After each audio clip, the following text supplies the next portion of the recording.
बेटी से अगर विवाह करें तो आप दहेज में बड़ी ले लें। फिर क्या था, जंगल में मंगल हो गया भगवान, तो भगवान के गले में कौन सी माला पड़ गई आप लोग बताएंगे उंगली उठा के?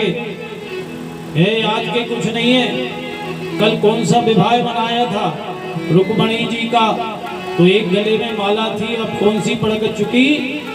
दूसरे नंबर की। हाँ, कछु आप लोग भी ध्यान रखिए कथा के माध्यम से, क्योंकि विवाह बहुत है, हम भूल जाएं तो आप बता देना।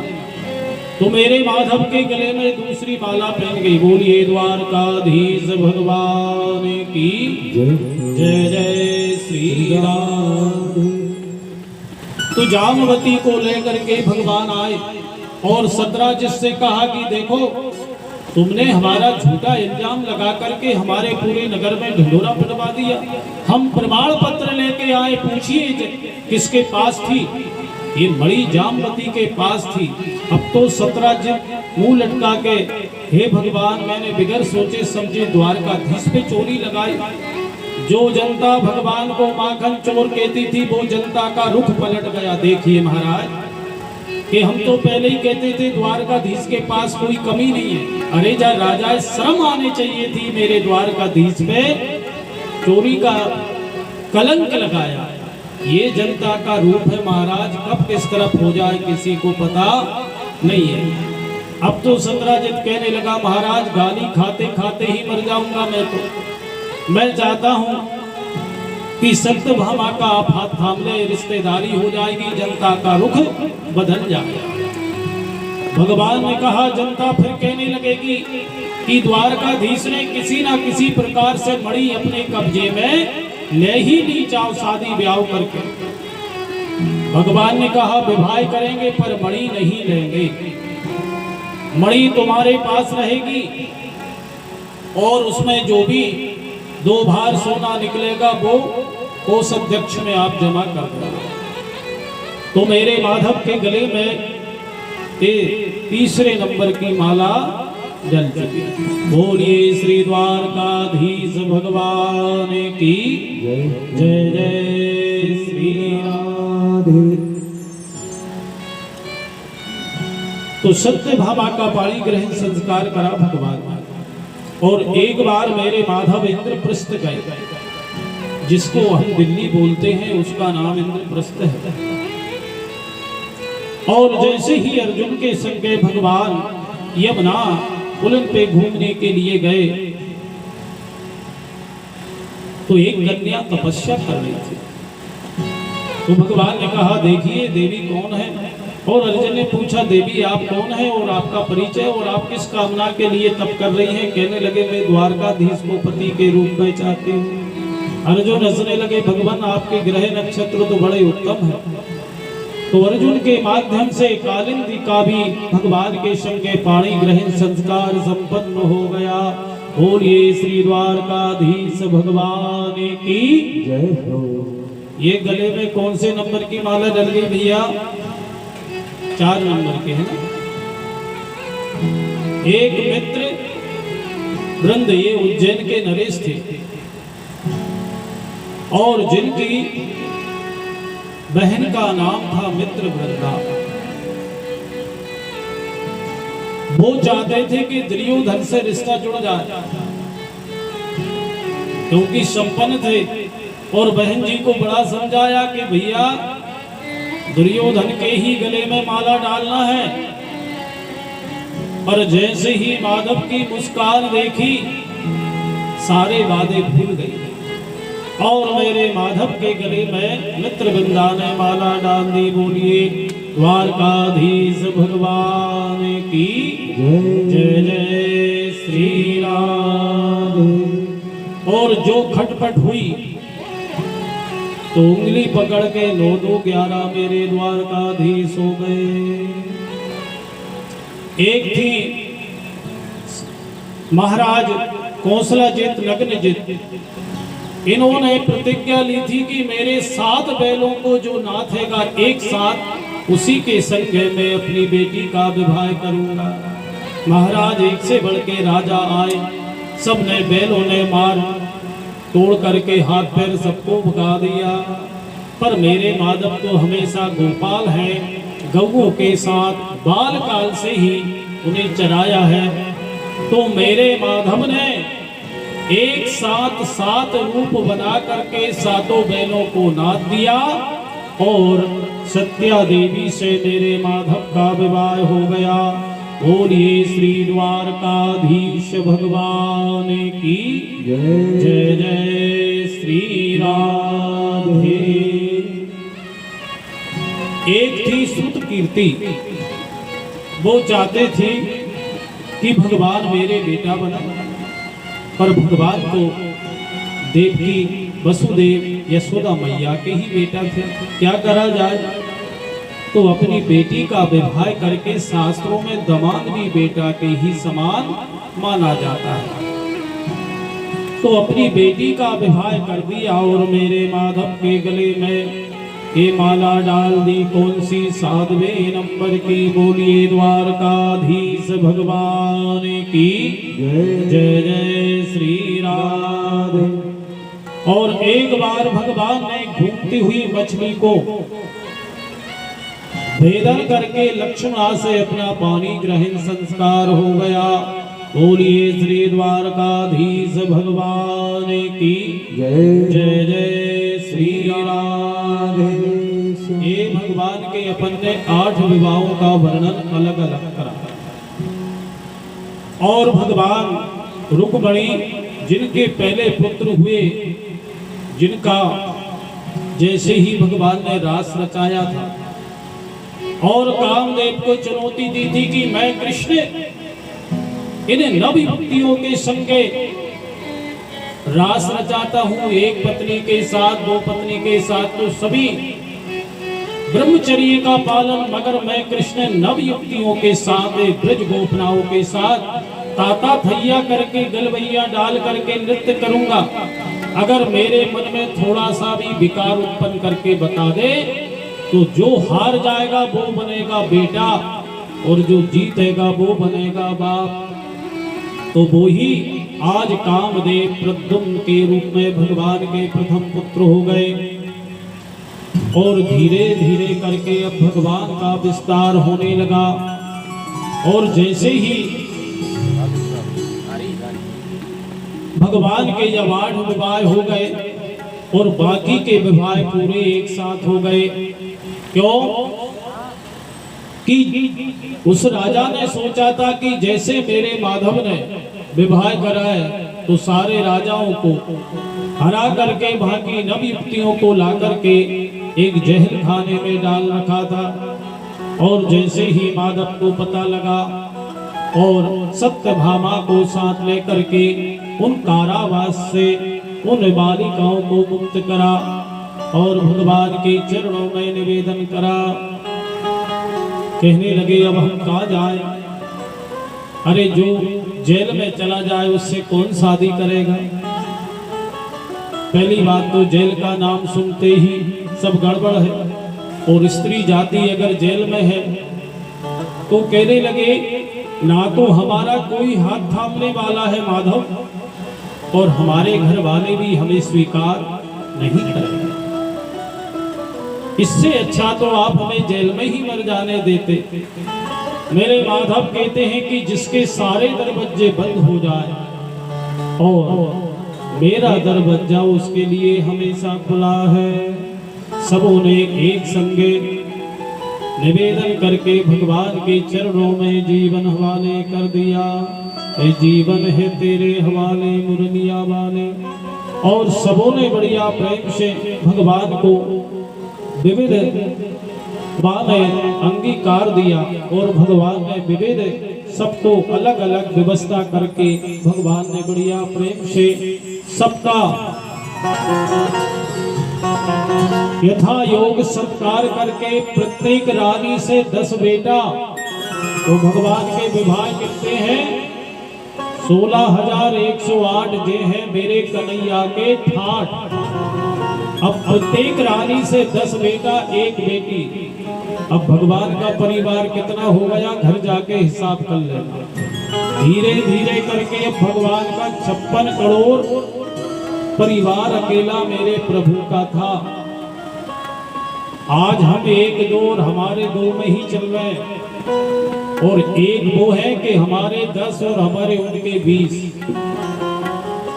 धीरे धीरे करते करते आज सनातन धर्म को मानने वाले मात्र मुट्ठी भर रह गए। जब हमारे एक दो संतान होगी तो कोई मिलिट्री में तो भेजेगा नहीं, और आज नहीं तो कल सरहद पे जब रक्षा करने विधर्मी लोग जब उसमें हो जाएंगे तो आज भी देश में कमी नहीं है। उस पाकिस्तान से जितना खतरा नहीं है जितना अपने भारतवर्ष में ही बसा हुआ है। तो भगवान का अकेला परिवार था 56 करोड़, और मेरे माधव ने कभी मुंह नहीं लटकाया। हमारा एक विवाह होने के बाद चाय माई चक्कर घूम रहे हैं, और मेरे माधवे देखिए और प्रेम से बंसी बजाते, आज तक मुंह नहीं लटकाया। और बढ़िया सभी को बढ़िया प्रेम से विविध भवनों में देकर के बढ़िया विराजमान करा, और सबको यथा योग सत्कार भगवान ने दे दिया।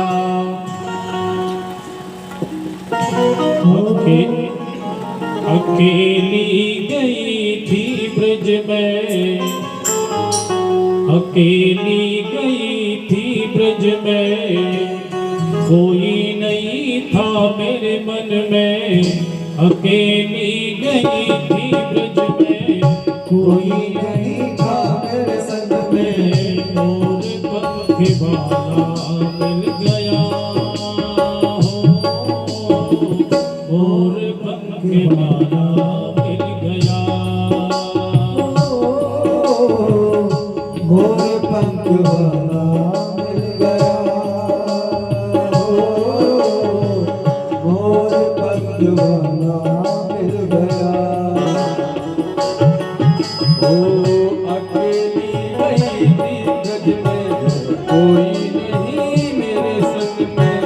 मोर पंख वाला मिल गया, मोर पंख वाला मिल गया, मिल गया। मोर पंख वाला मिल गया, मोर पंख वाला मिल गया। तालियों की सेवा देते हुए सभी भाई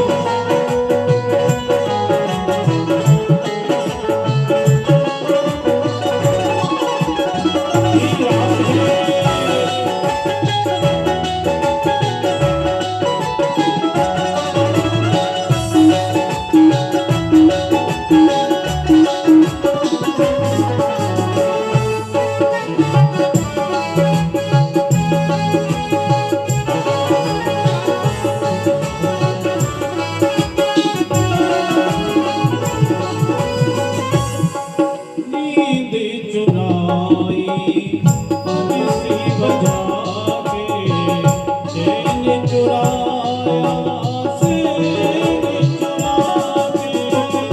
नींद चुराई बंसी बजा के, चैन चुराया चैन चुरा के। चुराई बंसी बजा के, चैन चुराया, चैन चुरा के। लगी आग मेरे दिल में, लगी आग मेरे दिल में, गई थी मैं वृंदावन में।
ने रुलाया, ऐसा सलोना श्याम मेरे मन को भाया।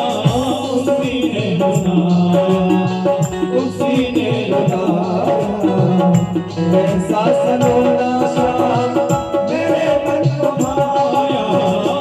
उसी ने रुलाया, उसी ने रुलाया, ऐसा सलोना श्याम मेरे मन को भाया। उसी ने रुलाया, उसी ने रुलाया, ऐसा सलोना श्याम मेरे मन को भाया।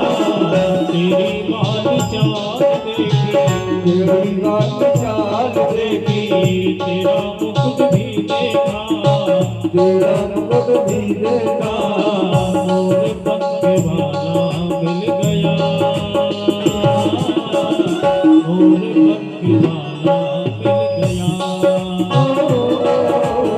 गया। मोर पंख वाला मिल गया, मोर पंख वाला मिल गया। श्री राधे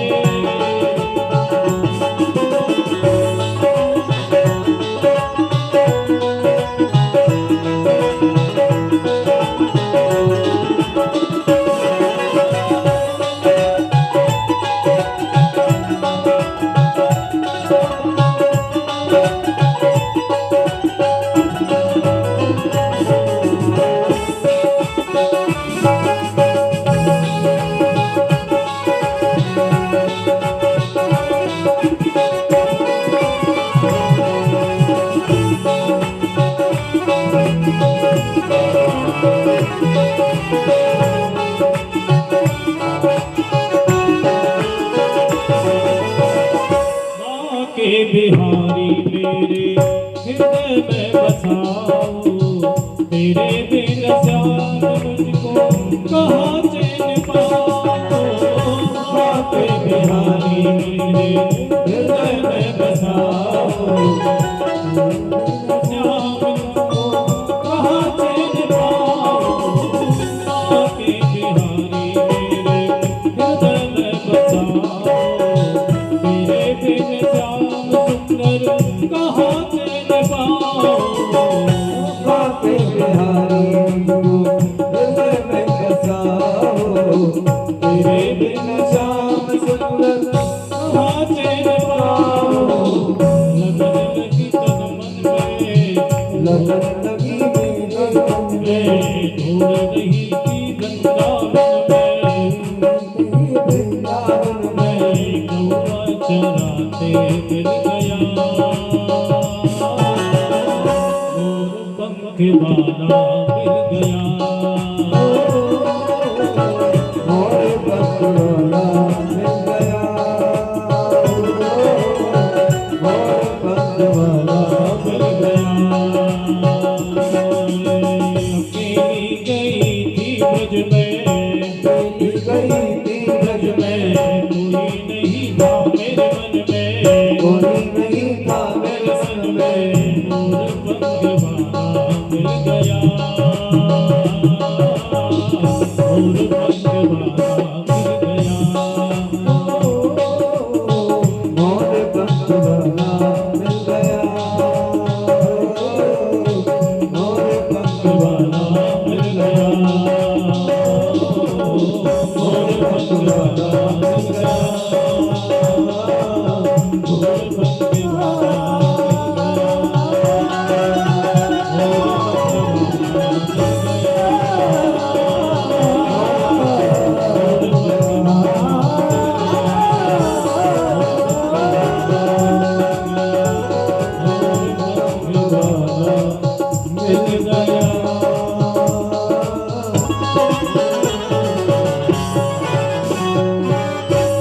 जय श्री राम।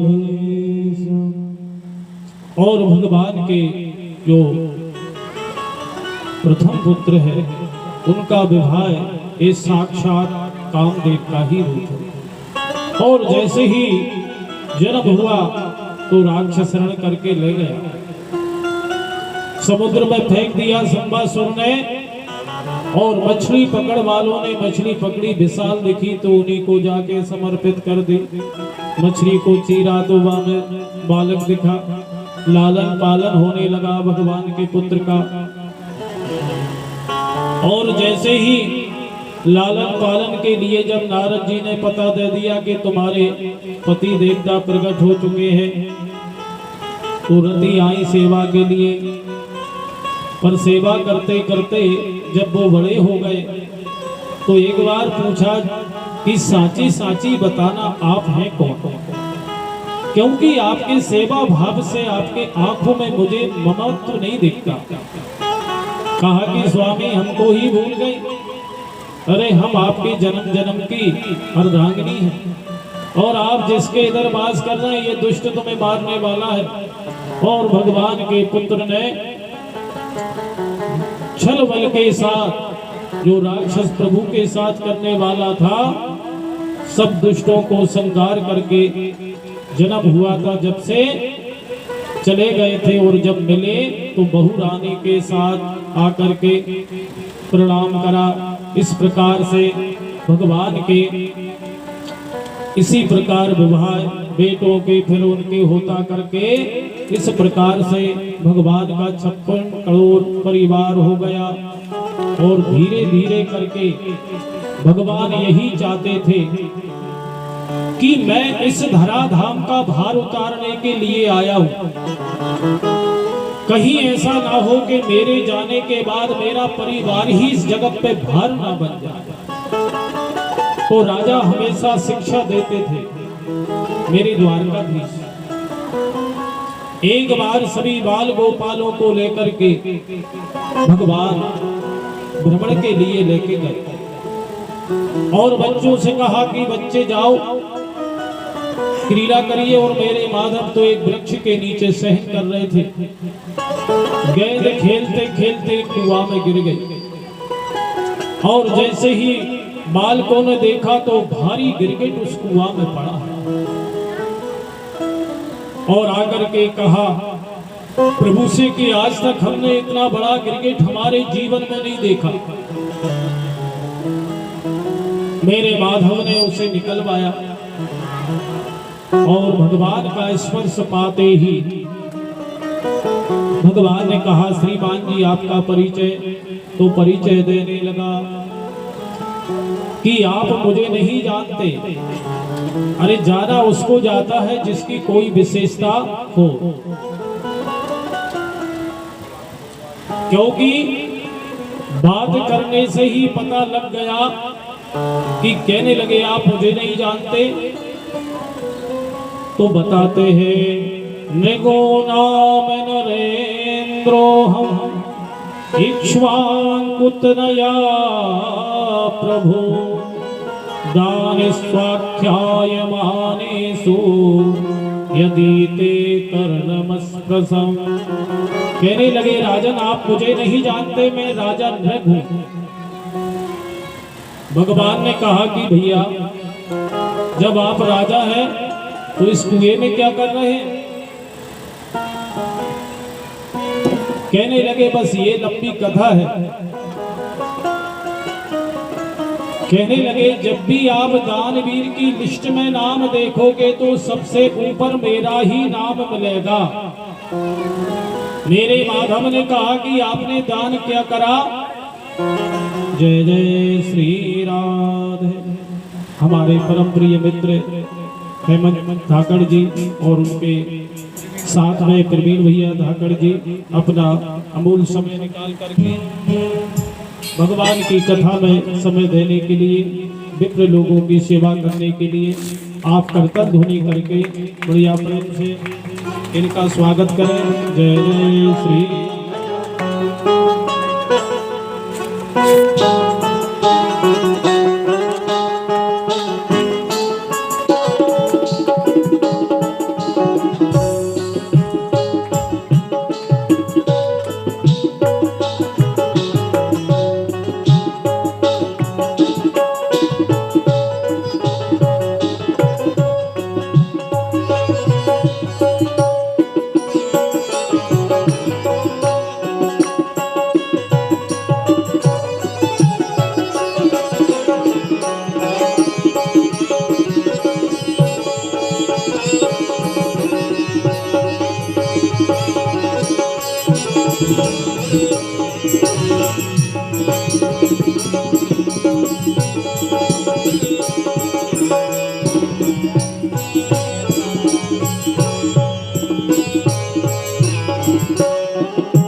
कभी भी जीवन में मौका मिले कीर्तन ध्वनि ताली बजाने का तो निश्चित ऐसे भक्तों के लिए स्वागत करना ही चाहिए। जय जय श्री राधे बजाइए, बहुत सुंदर। और भगवान से यही प्रार्थना करते कि राधा रानी की कृपा से इनका मन, बुद्धि, वाणी, शरीर इसी प्रकार भगवान के शुभ कामों में लगा रहे। तो कहने लगा कि आप मेरा नाम जब भी देखोगे तो दानवीर लिस्टों में सबसे पहले ऊपर मेरा ही नाम मिलेगा। कहने लगे ऐसा दान क्या करा है? कहने लगे गौ माता का दान करा है। कितनी गौ माता का दान करा है आपने जीवन में? तो हंसने लगा वो राजा। कहने लगे एक विषय, आकाश से जल की बूंदों को तो कोई गिन सकता है, धरती माता में कितने कण हैं उनको तो कोई गिन सकता है, आसमान में कितने तारे हैं इनको तो कोई गिन सकता है, पर मैंने अपने जीवन में कितनी गौ माता का दान करा है ये कोई नहीं गिन सकता। भगवान कहने लगे गजब है गौ भैया, इतने बड़े दानी हैं, तो ऐसी गौ माता दान करी होगी जब किसी काम की नहीं रहती तो वो पंडित जी के काम की हो जाती है। एक बार सेठ जी थे, सेठानी कहने लगे कुछ दान पुण्य कर ले। कहने लगे मैंने जीवन में कभी दान नहीं करा, ना मेरी प्रवृत्ति है। कहने लगे कर लो, अंत समय में काम आएगा। कहने लगे ठीक है, अगर तू कह रही तो करते हैं। तो अपनी जितनी गौ माता थी उसमें एक गौ माता बीमार है रही थी, 2-4 घंटे की मेहमान बची थी। सोच रहे कि ठिकाने तो वैसे ही लगने वाली है, क्यों ना अंत समय में इसका पंडित जी को दान कर दें और वो ही इसे संभालते रहेंगे। क्यों?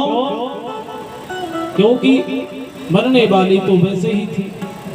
तो पंडित जी को बुलवाया, वो पंडित जी आ गए। कहने लगे चाय पानी बाद में पीना, पहले संकल्प पढ़िए। तो ब्राह्मण देवता ने अपना संकल्प पढ़ा, नाम गोत्र उच्चारण करवाया, ग्रह नक्षत्र जो भी स्थिति थी सब उच्चारण करके गौ माता का संकल्प बोल दिया। पंडित जी से कहा कि अब शीघ्र अति शीघ्र से ले जाइए।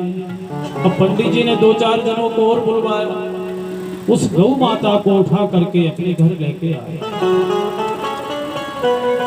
अपने, क्योंकि अब दान की वस्तु है उस पे अधिकार अपना है। तो मात्र 2 घंटे के लिए ही ब्राह्मण देवता के पास वो गौ माता जीवित रही और 2 घंटे के बाद चली गई। कुछ समय के बाद सेठ और सेठानी की भी मृत्यु हुई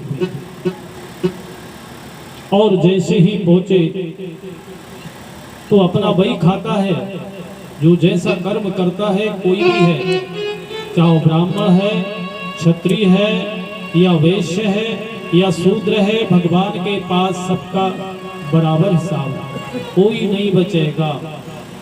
संसार से छूट जाओगे, आप अपनी बुद्धि विवेक से सब कुछ कर लोगे, पर भगवान के आगे कोई नहीं बचेगा। सबका पाई पाई से हिसाब होता है। कहने लगे आपने शुभ काम नहीं करे, पर एक शुभ काम हुआ। क्या काम हुआ? कि आपने अंत समय में गौ माता का दान करा था, वो पंडित जी के पास 2 घंटे जीवित रही। तो आप याद करेंगे वो गौ माता 2 घंटे के लिए आपको सेवा देने के लिए आ जाएगा। जैसे ही याद करा वो गौ माता आ गई। कहा कि क्या चाहिए अब बताइए। तो सेठ जी ने आदेश दे दिया गौ माता से कि जे आपके पहने पहने सींग है मुझे जान के धर्मराज के पेट में आर पार कर दो। अब गौ माता दौड़ी धर्मराज की ओर और धर्मराज आगे और गौ माता पीछे। भगवान भोलेनाथ ऐसे ऐसे करते हुए भगवान विष्णु जी के ही पास आ गए और 2 घंटे पूरे हो गए। गौ माता विश्राम में गई, शांत हो गई। अब जैसे ही नारायण के पास पहुंचे, कहने लगे इस दुष्ट को छोड़ना मत, इसे ऐसे घोर नरक में छोड़ो कि जीवन भर भोगे। सेठ जी कहने लगे कुछ हमें बोलने का मौका मिलेगा भगवान। अरे मैं मानता हूं कि मैंने अनेकों जीवन में कोई धर्म पुण्य नहीं करा, पर मुझे बोलने का मौका मिलेगा कि नहीं? कहने लगे बोलिए। तो कहने लगे जन्म जन्म मुनि, क्योंकि नाम के लिए मुनि की स्थिति है और मैं आपके सामने आ चुका हूं, पर आप अपना निर्णय, अगर ये गलत है तो ये सही है क्या है, अब आप ही निर्णय करेंगे भगवान। जन्म जन्म मुनि जतन कराई, अंतरा में कहीं आवत राही। जन्म जन्म मुनि जतन कराई, अंतरा में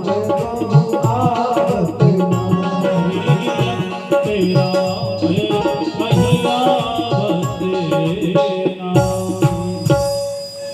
इस चौपाई में बहुत मर्म छुपा है। आप थोड़ा बहुत अपन प्रकाश डालते हैं कि कहीं साधु संत इसलिए ही तपस्या कर रहे हैं, कुछ प्राप्ति के लिए नहीं, क्योंकि प्राप्ति तो वो करता है जो हमेशा ललचाता है। भगवान गरीब वो नहीं है कि जिसके पास कुछ है नहीं है, तो अरे गरीब तो वो होता है जिसके पास सब कुछ है फिर भी और चाह रहा है। चाहे वही चित्तावरी, मनवा हुआ बेपरवाह, और जाए न कछु चाहिए सो ही सहनसा। साधु संतों के कल के भोजन की फिक्र नहीं रहती और बढ़िया अपने जीवन में मस्त रहते हैं। तो जैसे ही भगवान के पास गए, कहने लगे मैं तो आपके दर्शन कर रहा हूं, अगर दर्शन करने के बाद भी अगर कोई व्यक्ति नरक में जाता है तो मुझे भेजिए, क्योंकि तुलसी बाबा लिखते हैं सन्मुख होए जीव मोहे जबहि, और जन्म कोटे अकेला से तबहि। सन्मुख होए जीव मोहे जबहि, जन्म कोटे अकेला से तबहि। जन्म कोटे अकेला से तबहि। जन्म कोटे अकेला से तबहि। तो भगवान के जो भी प्राणी सामने जाए, अरे स्तुति करना तो बहुत दूर की बात है, भगवान के सम्मुख ही हो गए। पर हम हजारों बार भय, पर हमारी स्थिति क्यों नहीं सुधर रही?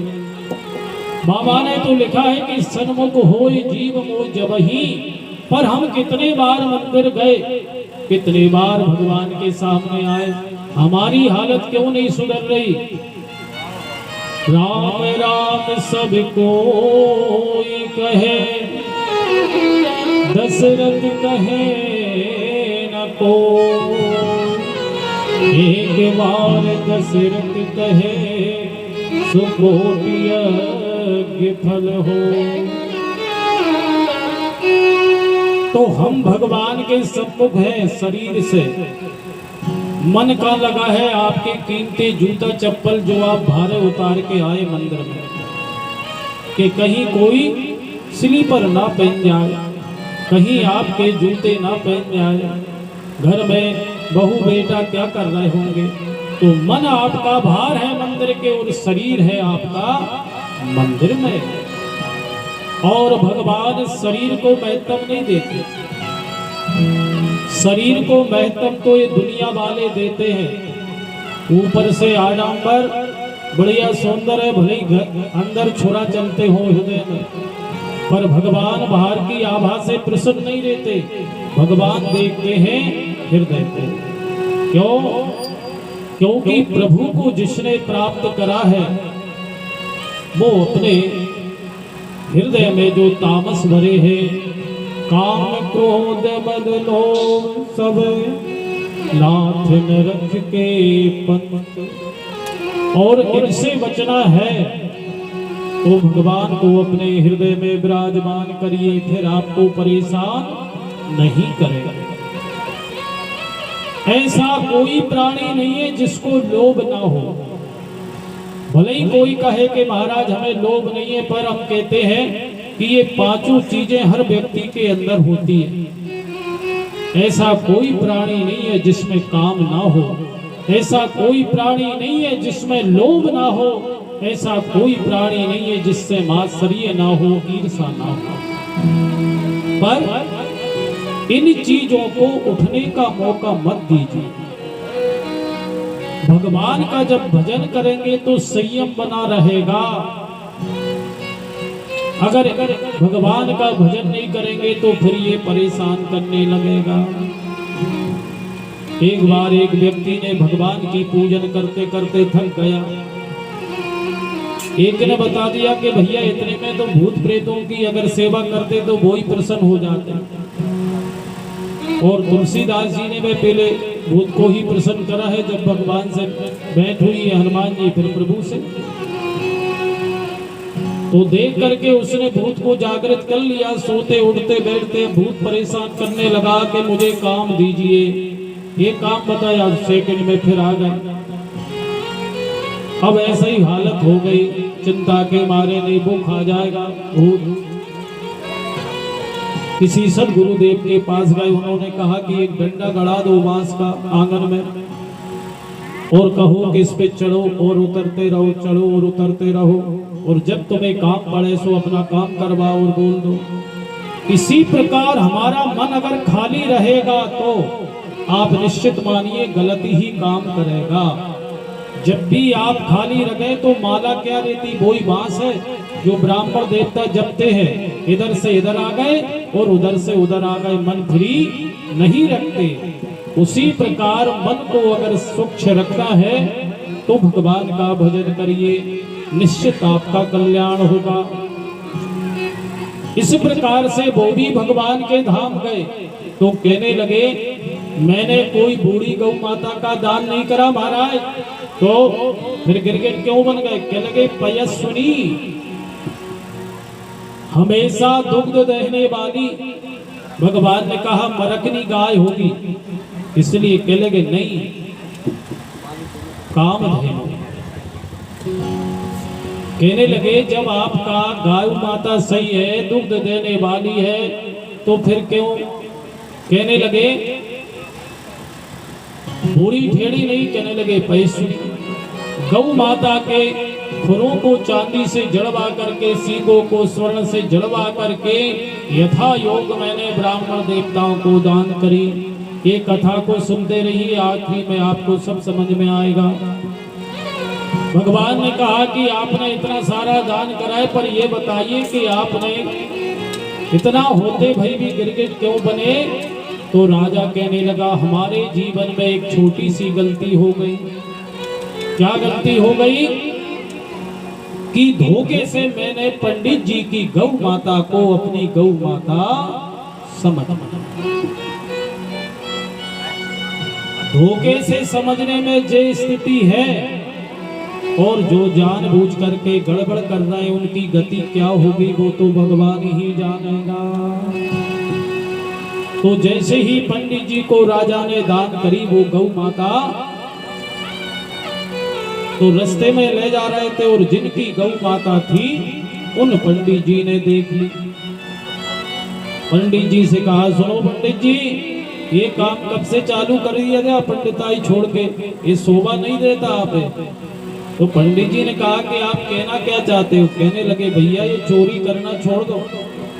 ब्राह्मण देवता कहने लगे ब्राह्मण देवता सोच समझ के बोलिए, मैं पंडित हूँ और ये गौ माता कैसे आप चोरी की कह सकते हैं? अरे मुझे राजा ने दान करिए। दूसरे पंडित जी कहने लगे हमारी गौ माता का दान करने राजा को अधिकार किसने दे दिए? दोनों में बहस हुई। दोनों ब्राह्मण देवता गौ माता को लेकर के राजा के पास पहुंच गए, और जैसे ही राजा को पता लगा तो राजा समझ गया कि गलती तो हो गई है। पंडित जी से कहा, पंडित जी ऐसा करिए, आप दूसरी गौ माता ले लो, इससे अच्छी गौ माता है।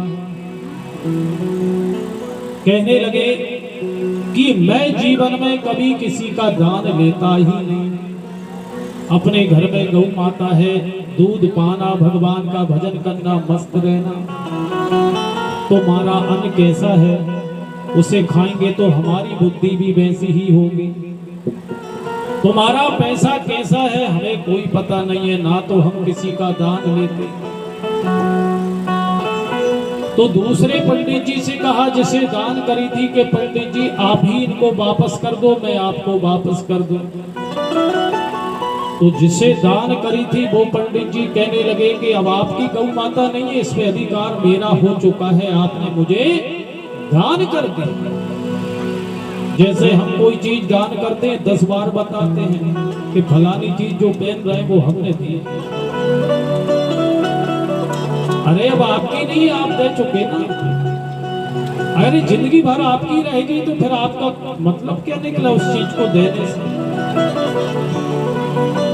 तो पंडित जी ने यही कहा कि अब आपका अधिकार नहीं है इसमें। ऐसी बहस हुई, दोनों पंडित जी का निराकरण नहीं हुआ। गौ माता छोड़ के दोनों पंडित अपने घर को चले गए। कुछ वर्षों के बाद वही राजा की मृत्यु हुई और भगवान के घर जाया।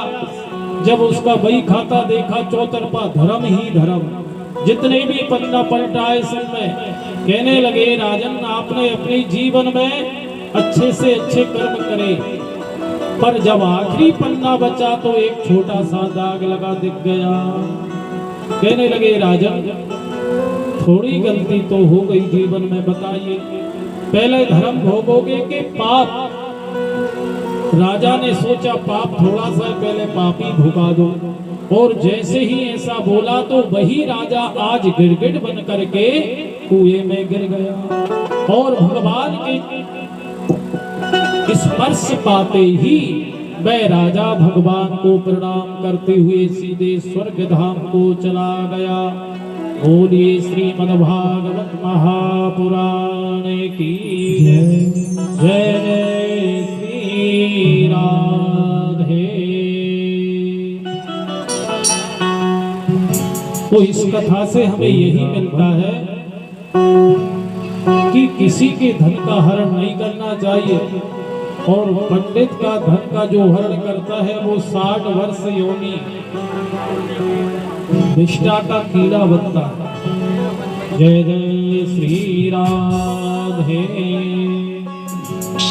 मेरा मन पंछी ये चाहे उड़ वृंदावन जाऊं, ब्रज की लता पता गलियों में राधे राधे गाऊं।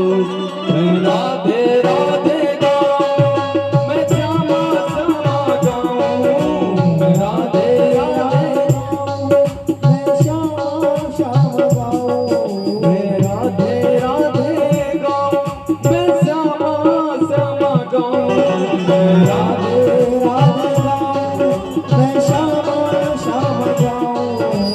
मेरा मन पंछी ये जाने उड़ वृंदावन जाऊं, ब्रज की लता पता गलियों में राधे राधे गाऊं।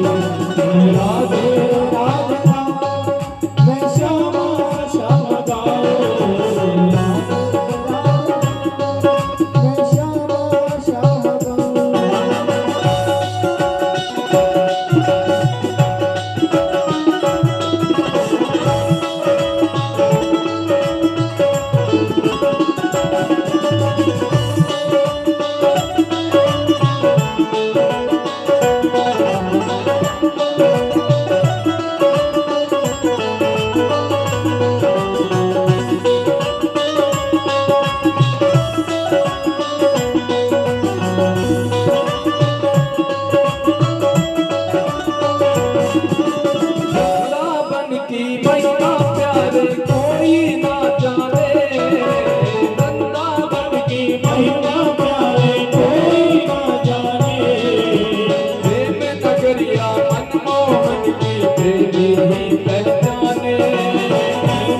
भैया मनमोहन की तेरी पहचाने ब्रज गलियों में झूम झूम के हो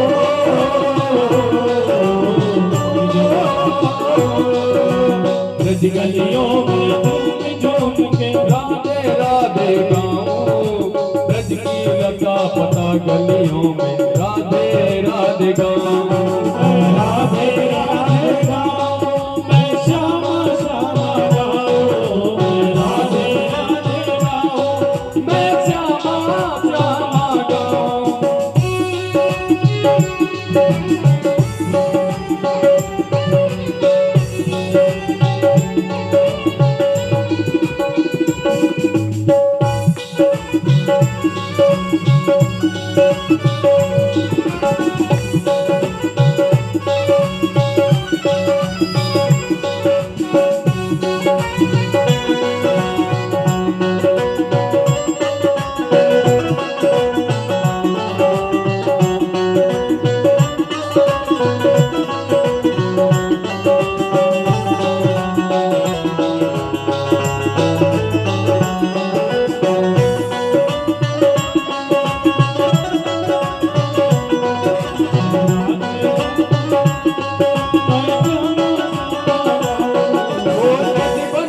में जहाँ कन्हैया रास रचाते हैं प्रेम भरी अपनी बांसुरिया आप बजाते हैं मधुबन में जहाँ कन्हैया रास रचाते हैं प्रेम भरी अपनी बांसुरिया वहाँ बजाते हैं वो निधवन जी में जहाँ कन्हैया रास रचाते हैं प्रेम भरी अपनी बांसुरिया आप बजाते हैं मधुबन में जहाँ कन्हैया रास रचाते हैं प्रेम भरी अपनी बांसुरिया आप बजाते हैं मुरली की ताने सुन सुन कर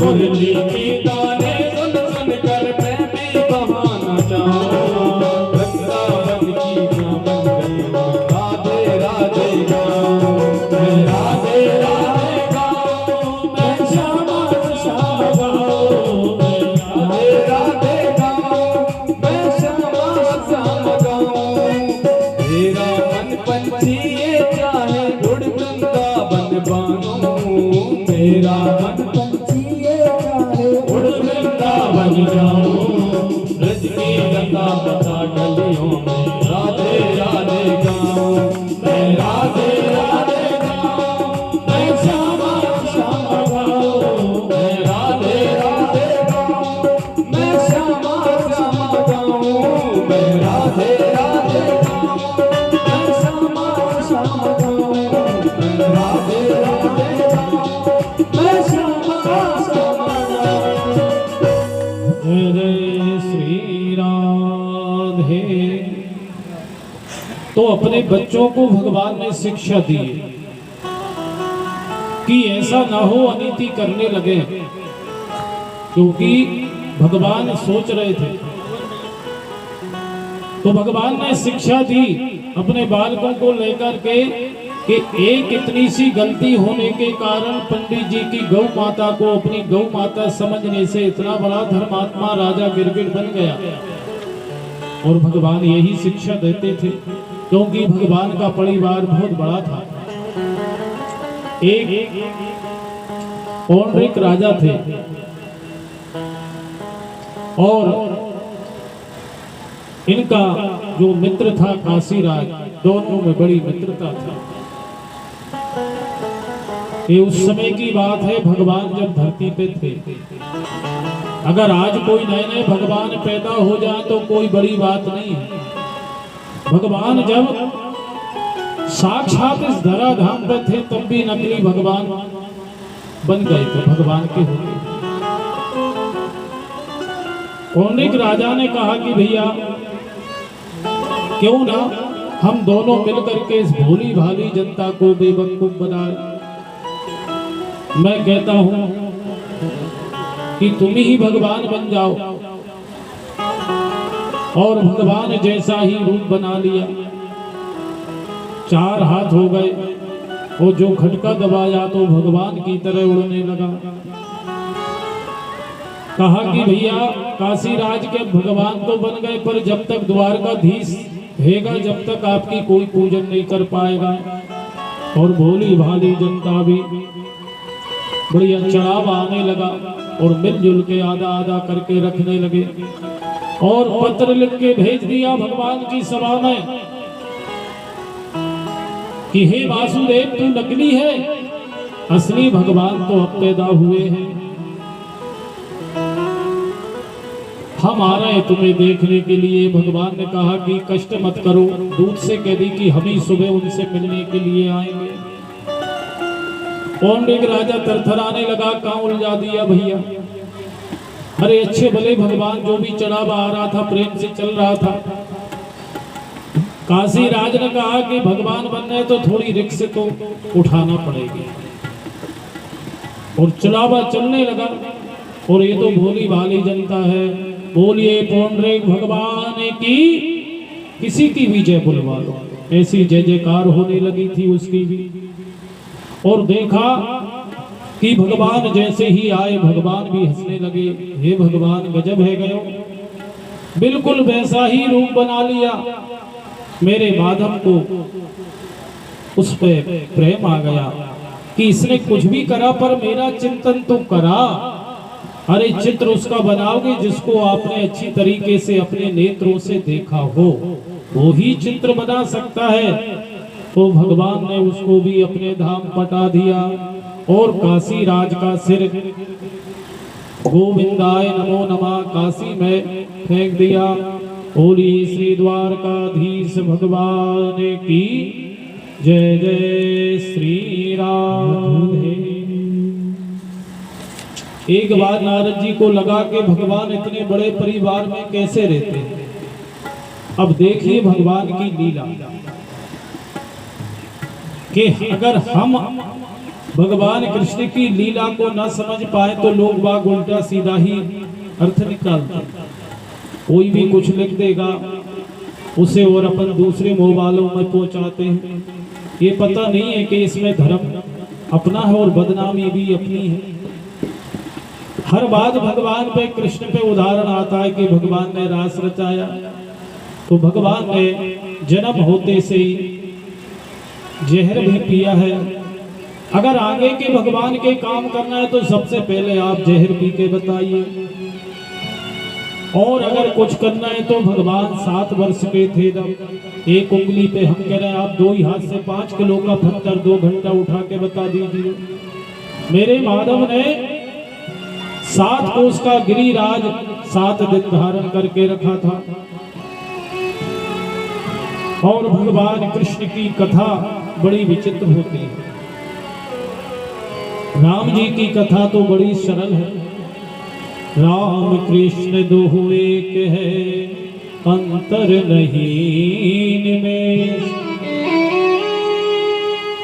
इनके नैन चपल है, इनके नैन गंभीर। जय जय श्री राम। आप सभी कीर्तन ध्वनि कर दिया करें, आज ही बजवाएंगे फिर कल नहीं बोलेंगे आपसे। जय जय श्री राम। बहुत ही सुंदर भगवान भक्त लोग व्यास राधि का स्वागत कर रहे हैं। हम राधा रानी से यही चाहते हैं कि भगवान ऐसे भक्तों के घर में सुख शांति की व्यवस्था करें, उनका मन हमेशा भगवान में लगा रहे। इससे बढ़ के और कोई हमारे जीवन में धन नहीं। मम बुद्धि निवेश आया, जिसकी बुद्धि भगवान के चरणों में लग गई समझिए उसका मनुष्य जीवन सफल हो गया। जय जय श्री राधे। तो उस समय भी भगवान बन गए थे। आज तो नए नए भगवान हैं और नए नए भगवान पूजनों की होड़ लग रही है सबका। अरे जो हमारे भगवान हैं उनसे मन भरा गया। कोई ने कह दी यहाँ माथा फोड़ दो, यहाँ नारियल चढ़ा दो, कौन है का नहीं कोई पता नहीं। हरी चादर और नीली चादर दुनिया भर की कछु चढ़वा लो। अरे जो अपने धर्म का नहीं हो पाया, घर के माँ बाप भूखे रहे, भारे भंडारा कितना ही कर दो, उससे होना जाना कुछ नहीं। अरे जिसने जन्म दिया तुम उसके नहीं हो पाए, वो तो पत्थर की मूर्ति है। अपने धर्म में मरना, भूखा मर जाना ठीक है, दूसरे के धर्म में जाकर के भले ही हलवा पूरी मिले। आज हमारे वीर पुरुषों को देखो, दीवारों में चुनवा दिया पर अपना धर्म नहीं बदला। इसी प्रकार अरे भगवान ने जो दिया है उसे स्वीकार करो। आपके मांगने से अगर भगवान देगा तो आपको भला होने वाला नहीं है, क्योंकि भगवान वही देता है जीवन में जिससे अपना हित हो। अगर हम छोटे हैं और हमारे माता पिता किसी मेला ठेला में घुमाने के लिए गए, अगर बच्चा कहने लगे पिताजी मुझे बंदूक दिलवा दो, क्या पिताजी बंदूक दिलवाएंगे? उन्हें पता है कि मेरे बेटे को क्षति हो जाएगी। इसी प्रकार हम भगवान से तो बहुत कुछ मांगते हैं, पर भगवान वही देता है जिसमें हमारा हित होगा, क्योंकि हमरे मांगने में घाटा है। और जब भगवान में ही अपन मिल जाएंगे, दुनिया भर की सटपट कातक मांगोगे, जिस दिन आपने उस बाके ब्याही को ही मान लिया, उसे ही अपना रिश्तेदार बना दिया, तो सारी संपदा तो आपकी है, सारी भूमि गोपाल की। ये जितनी भी भूमि है सब उसी बंसी वाले की है। हमें तो कुछ दिनों के लिए नौकरी काजे भगवान ने छोड़ दिया, कई आए कई चले गए। बोलिए बाल कृष्ण भगवान की। तो नारद जी को लगा कि इतने बड़े परिवार में भगवान कैसे रहते। तो नारद जी जैसे ही गए रुक्मणी के भवन में, भगवान अपने बच्चों के संगे क्रीड़ा कर रहे हैं और नारद जी को देखा, ये स्वागत है संत जी का। एक गिलास पानी और 2 लड्डू, क्योंकि अकेला पानी देने का अपनी वो नहीं है, कुछ मीठा होना चाहिए। अब जैसे ही नारद जी दूसरे भवन में गए तो भगवान संध्या वंदन कर रहे हैं। तो जैसे ही आए संत जी को 1 गिलास पानी 2 लड्डू, और जैसे ही संत भामा के पास पहुंचे भगवान अपने बच्चों को शिक्षा दे रहे। 1 गिलास 2 लड्डू, अब पेट ऐसे बढ़ने लगा। धीरे धीरे करते हैं भगवान नारद जी अब वापस जा रहे थे, भगवान रास्ते में मिल गए जयराम जी की। कहने लगे नारद तुम्हारे बाप नहीं पहचान पाए तो तुम हमें क्या पहचानोगे चतुरानन। तो ऐसी ऐसी भगवान की विचित्र कथा है, क्योंकि भगवान योगेश्वर, भगवान के मस्तक पे मयूर का पंख सोता है और मयूर ऐसा है जो कभी भोग नहीं करता, योगी है। इसी प्रसाद से भगवान योगेश्वर, ये भगवान की ऐसी कथा है कि चतुरानन चकरा जाते हैं 4 सिर वाले, अगर 1 सिर वाले चकरा जाए तो कोई बड़ी बात नहीं है। जय जय श्री राधे। तो विभिन्न प्रकार की भगवान की कथा है। हरि कथा अनंता, यही सुनई बहुविधि सब सकता।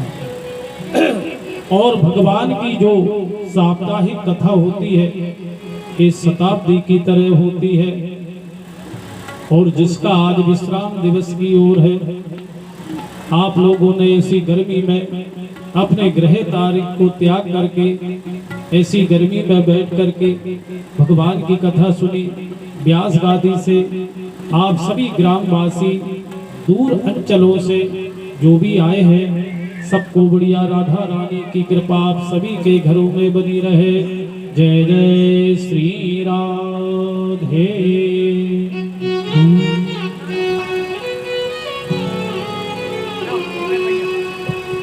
कि पता पता शाम बोलता,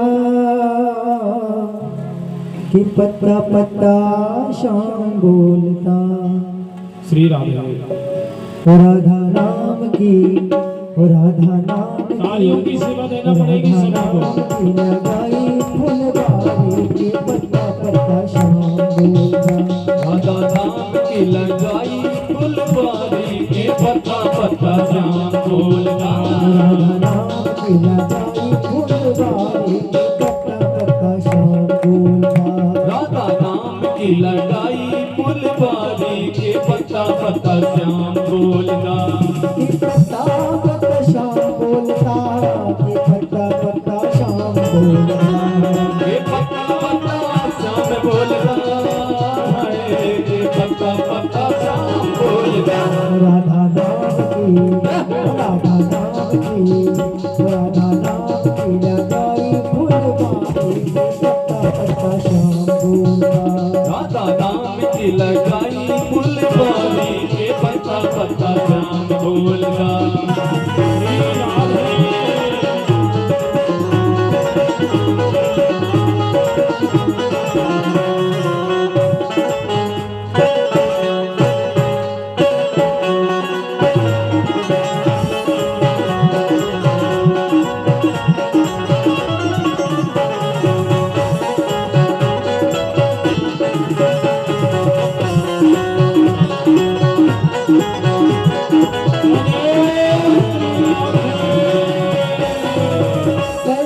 गली गली में महक उसी की, वो गली गली में महक उसी की। हर पक्षी में चहके उसी की। हर पक्षी में चहके उसी की। नाचे मोर टूटे, नाचे मोर टूटे कोयलिया कारी के पत्ता पत्ता शाम बोलता। राधा नाम की लगाई फुलवारी के पत्ता पत्ता श्याम बोलता। नाम की लगाई फुलवारी के पत्ता पत्ता शाम बोलता। राधा नाम की लगाई फुलवारी के पत्ता पत्ता श्याम बोलता।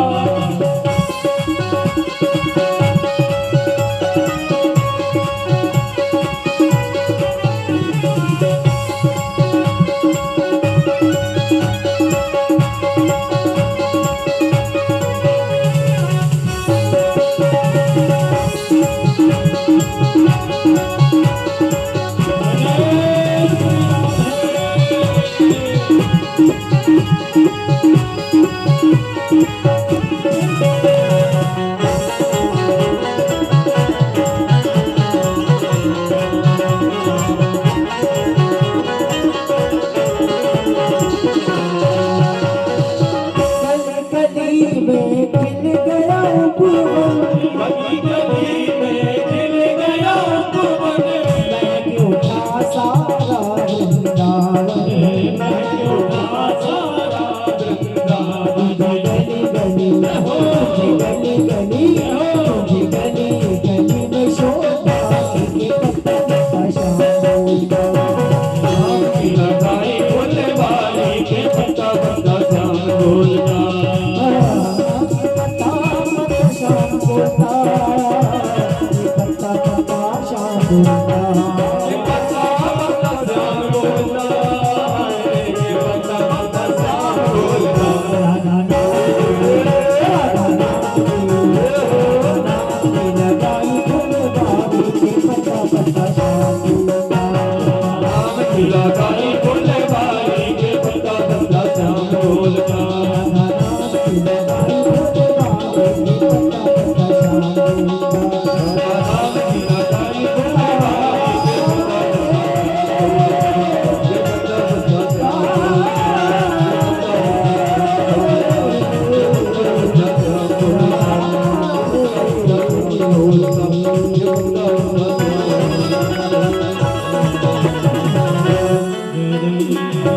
श्री राधे। तो भगवान की बड़ी मधुरमयी कथा है और उसमें भी भगवान कृष्ण की कथा। कृष्ण की कथा जिस जगह होती है और जिस कुल में हो, जिस जगह पे हो, क्यों कि गया जी में 1000 पिंड दान करने से भी जो ना करे,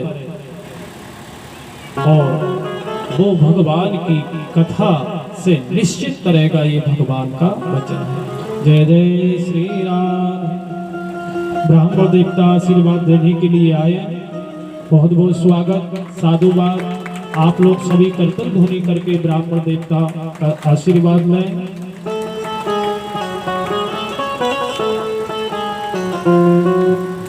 बोलिए सद्गुरुदेव भगवान की जय जय श्री राधे। बहुत ही प्रेम इसमें रहता है। हमारे ग्राम के पंडित जी हैं, जब भी मिलना होता है और राधा रानी से हम यही चाहते हैं कि इसी प्रकार इन विप्र लोगों का आशीर्वाद मेरे दास के ऊपर हमेशा बना रहे, यही मैं चाहता हूँ।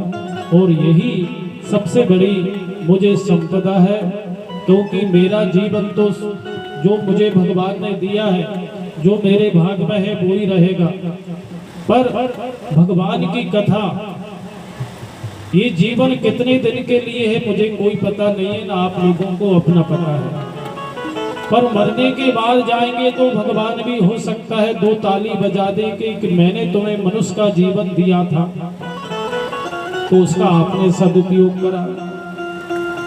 जैसे बीमा के एजेंट घूमते हैं और आपको इतना फायदा बताएंगे, महाराज ये पॉलिसी ले लो, और आपको फायदा बता के बीमा करवा देते हैं। इसी प्रकार से हम भी एजेंट हैं भगवान के।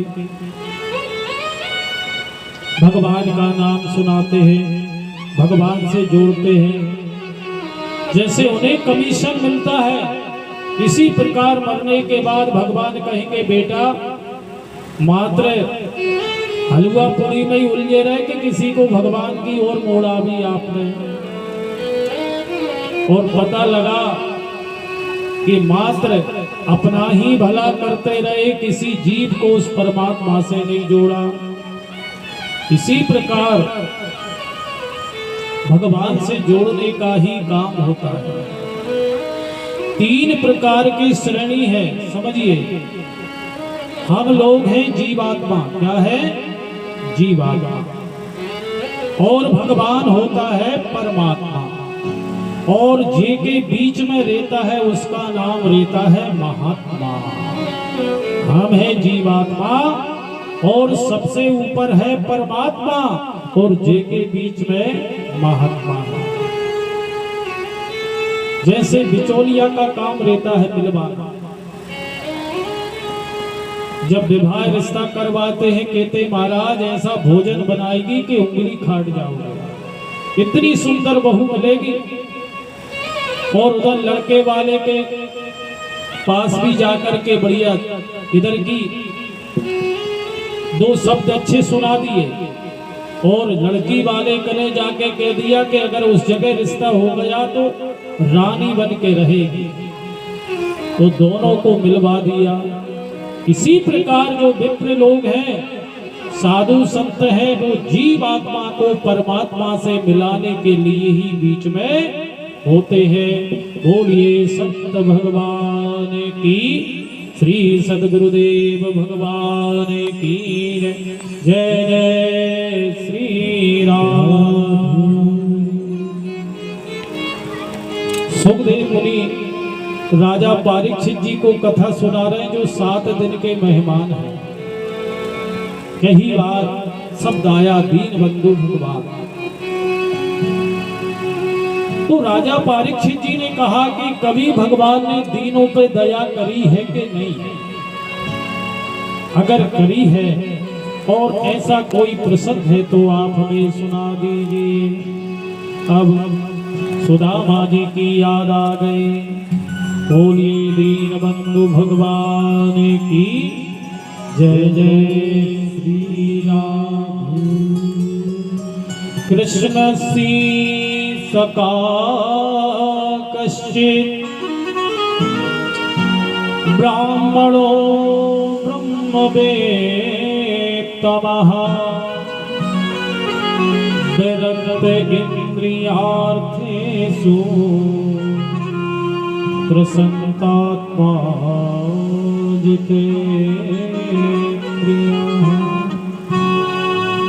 ये बहुत ही सुंदर कथा है और हम आपसे यही प्रार्थना कर सकते हैं व्यास गादी से कि सजग होकर के जैसे आपने 6 दिन से सुनी, आप सभी बधाई के पात्र हैं। और कहीं भी हम जाते हैं कथा करने तो आप हमारी जन्मभूमि मूलरा की चर्चा होती है, क्योंकि निरंतर गर्मी में ही कथा चल रही है। भगवान की कृपा से हमारे जो यजमान है वो यही समय रहता है, क्योंकि अपन कृषि कार्य से जुड़े हैं तो सभी फ्री रहते हैं। और जैसे अनुष्ठान का आज तृतीय वर्ष है, तृतीय वर्ष में भी अपन समापन की ओर, तो आप लोगों की कई बार चर्चा होती है। बहुत सी जगह बड़े बड़े कूलर लगे रहते हैं, पर धन्य है आप सभी माता बहनें मेरे बंधु कि कोई ऐसी हवा की व्यवस्था ना होते हुए भी आपने प्रचंड गर्मी में भगवान की कथा सुनी। निश्चित आप सभी बधाई के पात्र। जय जय श्री राम। बजा लीजिए खुद के लिए तो बजा दो ताली, इधर नहीं बजाते। बहुत सुंदर। तो बढ़िया सुदामा जी का भगवान भागवत में परिचय देते, समझिए कथा बहुत ही सुंदर है। सुदामा जी कैसे है कृष्ण सी सका कश्चित, भगवान कृष्ण के परम प्रिय सका। इतने से आनंद नहीं हुआ सुखदेव जी को, फिर आगे और लिख रहे हैं ब्राह्मणों ब्रह्म वित्तमा, मात्र पंडित जी नहीं है तो ब्राह्मणों में भी उत्तम वित्तमहा वित्तमहु वित्तमा बहुवचन, ब्राह्मणों में भी सबसे अग्रणी है। ऐसे है मेरे सुदामा जी। अब भी पेट नहीं भरा सुखदेव मुनि का, और देखिए नाम नहीं ले रहे, सिर्फ बता रहे हैं कि ऐसे हैं हमारे सुदामा जी। विरक्त इंद्रियार्थेषु, कुछ नहीं चाहिए तुम हो भले करोड़पति, विरक्त इंद्रियों से परे। इसके बाद भी फिर आगे लिखते हैं जितेंद्रियः, इंद्रियों से परे, इंद्रियों पे अंकुश लगाने वाले। हनुमान जी महाराज जी का ध्यान करते तब शब्द आता है जितेंद्रियम बुद्धिमताम वरिष्ठम। इसी प्रकार हमारे सुदामा जी भी इंद्रियों से परे हैं। अब आगे देखिए और कितने संबोधन लगा रहे हैं सुखदेव मुनि ने। इतना सब होने के बाद भी प्रसन्न आत्मा, जिसके घर में कल की भोजन की व्यवस्था ना हो वो खुश रहे। सुदामा जी ने कभी जीवन में भिक्षा नहीं मांगी। टीवी नाटकों में जो देखते हैं वो सही नहीं है, सही वो रहेगा जो भागवत पढ़ के देखेगा। कई सुनी पे नहीं है, बहुत से व्यास गादी से भी हर कुछ करवा के चले जाते हैं।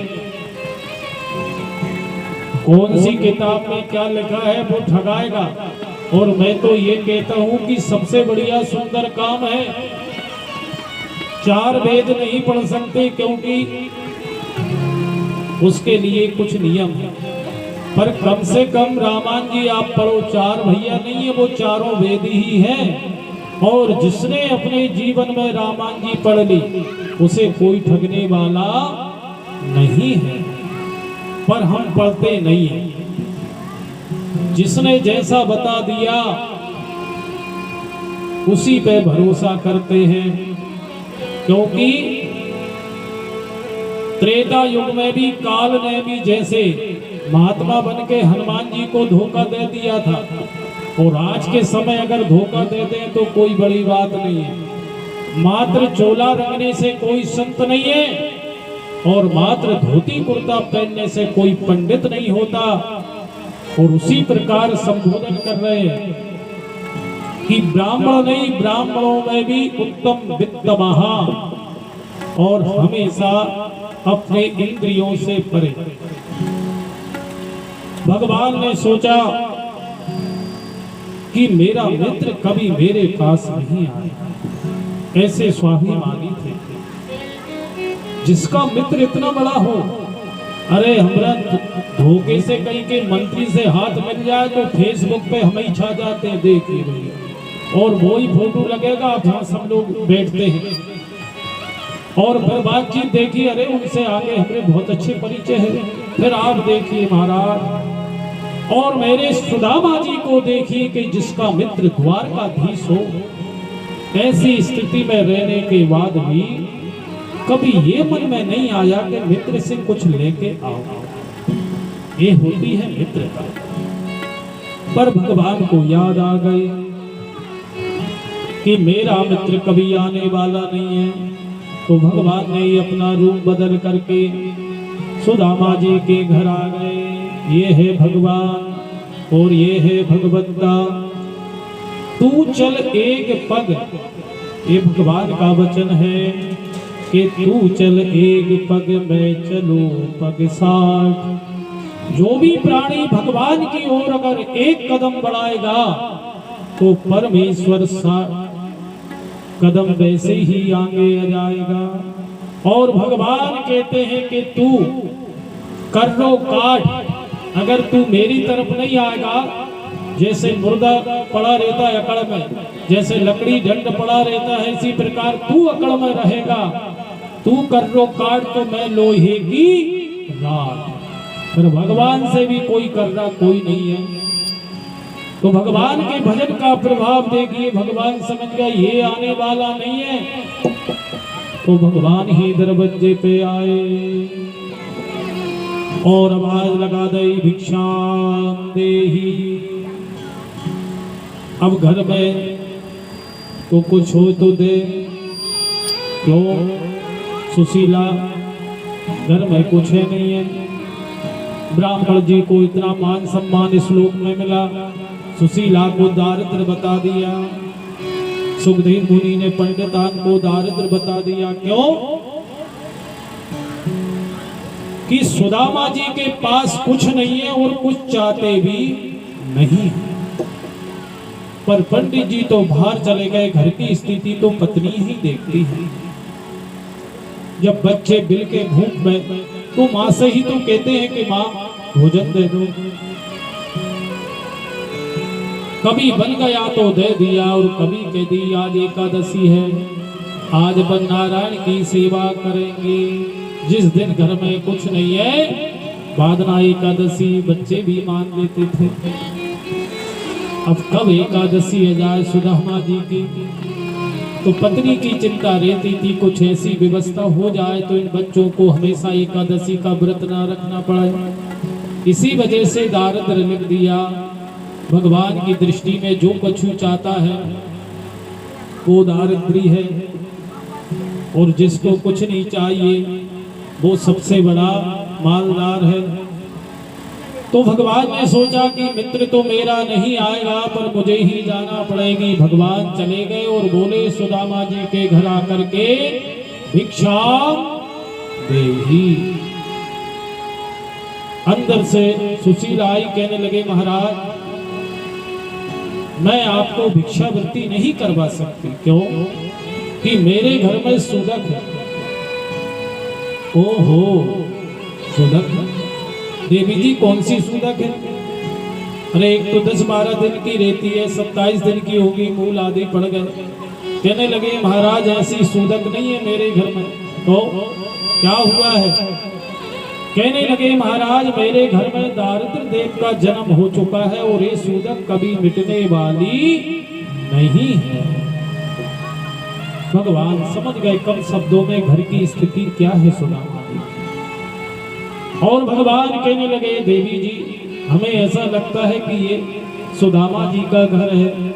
सुशीला भोचन की रह गई कि हमारे पति देवता को भी कोई पहचानते हैं। और कहा भगवान ने जो रूप बदल के आए थे देवी जी, एक बार अपने मित्र के पास पहुंचा दो, फिर इस दुनिया के आगे हाथ कभी नहीं फैलाना पड़ेगी। इतना कह के भगवान तो चले गए। और जैसे ही सुदामा जी आए, सुशीला ने बढ़िया एक जल का गिलास भर करके ब्राह्मण देवता को निवेदन कर दिया। न तो भगवान तो ब्रह्मन भगवान सका साक्षात सृष्टपते हरियमानस कि स्वामी साची साची बता कि आपके द्वारकाधीश मित्र हैं। सुदामा जी ने जैसे ही अपने मित्र का नाम सुना कहने लगी पगली बात तो सही है कि वो द्वारकाधीश मेरा मित्र है। सुशीला कहने लगी कि आपके द्वारकाधीश मित्र है और आपने अभी तक बताया नहीं किसी को। कहने लगे पगली ये संसार कभी मानेगा? अरे कोई गरीब आदमी कहे कि मैंने फलाने व्यक्ति से जो उच्च सिंहासन पर बैठा है कि योगी जी से ही हाथ मिलाया है तो कोई मानेगा? अरे भैया तेरी औकात नहीं है, सरपंच तक तू वहां पहुंचेगा योगी बाबा के पास, कोई मानेगा? यही कह रहे पगली कहां अपनी स्थिति कहां द्वारकाधीश की, ये संसार मानेगा नहीं, मैं कितनी भी कहूं। पत्नी कहने लगी स्वामी संसार माने चाहो ना माने पर मेरे लिए तो आप बताते, आप मेरे लिए तो बताते। कहने लगे जो हुआ सो हुआ, क्या चाहते हैं? मैं चाहती हूं कि एक बार अपने मित्र के पास चले जाओ। कहने लगे मैं मेरे मित्र के पास मांगने के लिए जाऊं। पंडितान समझ गई कि पंडित जी स्वाभिमानी है, कभी मांग नहीं सकते। तो सुशीला भी समझदार थी, कहने लगी मैं मांगने की बात नहीं कर रही, तो आप अपने मित्र के दर्शन करने के लिए चले जाइए। कहने लगे पगली ऐसे ही खाली हाथ चला जाओ? वो द्वारकाधीश है, अगर खाली जाएंगे अच्छा नहीं लगेगा। इतने दिनों के बाद मैं मेरे मित्र से मिलने जाऊं और रिक्त हाथ जाऊं। तो सुशीला ने 4 ब्राह्मण देवताओं के घर जाकर के 4 मुट्ठी चावल लेके आ, और भिक्षावृत्ति के चावल महाराज कोई बासमती तो देता नहीं है, जो अपने काम के नहीं है वो पंडित के काम के हो जाते हैं कि महाराज आएंगे तो दे देंगे। 4 घर के महाराज चावल। सुशीला ने एक वस्त्र को पलट के सिलसिलू के कोठरी बांध दी और कहने लगे कि अपने मित्र से कर समय मिले तो थोड़ी मेरी बात भी कर देना। कैसी? 1 मास 2 पाख में 2 एकादशी हो, सो प्रभु दीन दयाल ने नित प्रतिदीन हो। कम शब्दों में सुशीला ने अपने घर की पूरी स्थिति भगवान के पास, अपने स्वामी के पास बोल दी। और सुदामा जी ने भी कहा कि कभी मुझे भी समय मिलेगा तो मैं अपने मित्र से बता दूंगा। और जैसे ही आगे बढ़े कहने लगे स्वामी धीरे धीरे चले और इधर उधर मांगने से कोई काम नहीं है, एक बार भगवान के पास चले जाओ। द्वारिका को चले जाओ स्वामी, द्वारिका को चले जाओ स्वामी, इस नगर में गुजारा नहीं है, नहीं है इस नगर में गुजारा नहीं है। द्वारिका को चले जाओ स्वामी, द्वारिका को चले जाओ स्वामी, इस नगर में गुजारा नहीं है, नहीं है इस नगर में गुजारा नहीं है। बोले सुदामा महाराज की।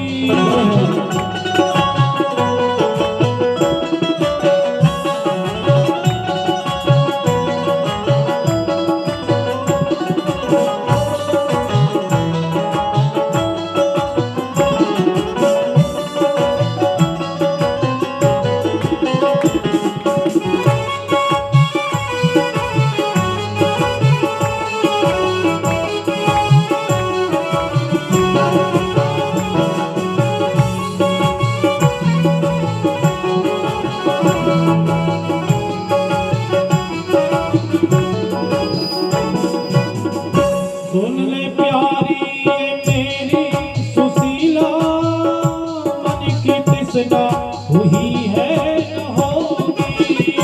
सुन रे प्यारी तेरी सुशीला मन की तृष्णा हुई है न होगी।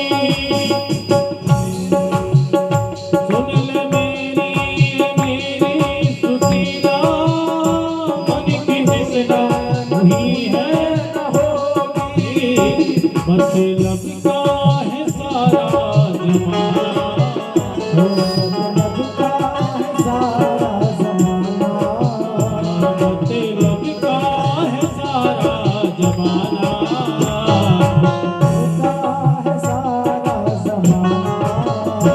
यहाँ दुख में न कोई नहीं है, यहाँ दुख में कोई है। द्वारिका तो चले जाओ स्वामी, द्वारिका चले जाओ स्वामी, हे इस नगर में गुजारा नहीं है, इस नजर में गुजारा नहीं। प्रिया है।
कहने लगे ऐसे काम नहीं चलेगा।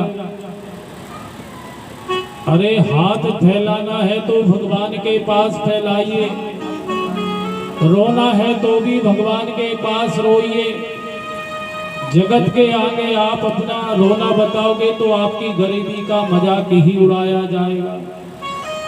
कभी जरूरत पड़ जाए पैसों की तो पैसे भी आदमी की औकात सही देता है, पहले ही देख लेगा ये व्यक्ति वापस करेगा तो करेगा कैसे। अगर पर बीत जाए पहुंच जाए तो महाराज पैसा नहीं, आपका भोजन पानी सत्कार सब हो जाएगा अगर जरूरत पड़ गई, क्योंकि आदमी देख लेता इसकी औकात नहीं है, वापस कैसे करेगा। ऐसा नहीं कि नहीं दे पाया। तो यही सुशीला ने कहा कि संसार के चक्कर में ना रह करके भगवान के पास जाना चाहिए, क्योंकि गरीब का संसार, गरीब का कोई नहीं है, गरीब का होता है मात्र भगवान। कई दिनों के कई मोहल्ला में गरीब रहते हैं, उस नाम का मोहल्ले का नाम नहीं चलता उन लोगों से। तो कोई बड़ा आदमी आन के बस जाए और 2-3 मंजिल अगर महल अटारी तांबी तो वो गली का नाम ही उसी के नाम से बजने लगता है। गरीब इसी संसार में पर उसे कोई नहीं देखता, कीड़े मकोड़े के समान है। सुशीला ने कहा कि जाओ, धनवानों का मान जगत में, धनवानों का मान जगत में, निर्धन का यहाँ कोई नहीं। हे मेरे भगवान बता दे, निर्धन क्या इंसान नहीं। हे मेरे भगवान बता दे, निर्धन क्या इंसान नहीं। धनवानों का मान जगत में, निर्धन का यहाँ कोई नहीं। हे मेरे भगवान बता दे, निर्धन क्या इंसान नहीं। है।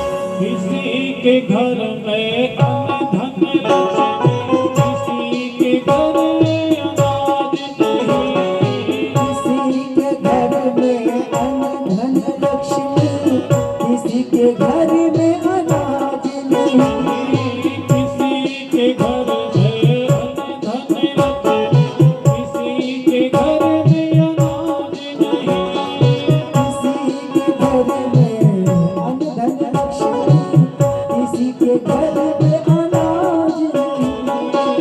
हे मेरे भगवान बता दे, तेरे धन का इंसान नहीं।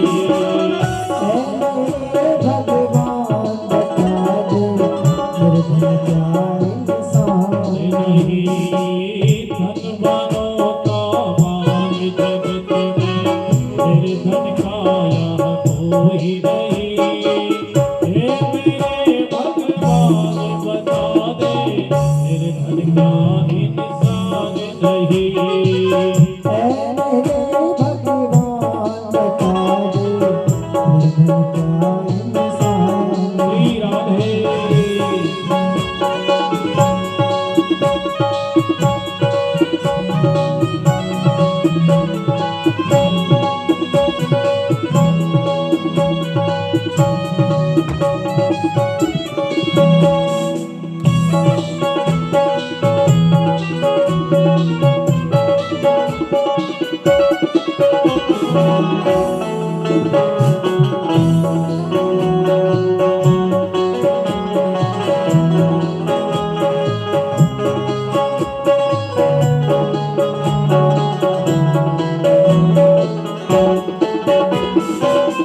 सुख में देखो सभी है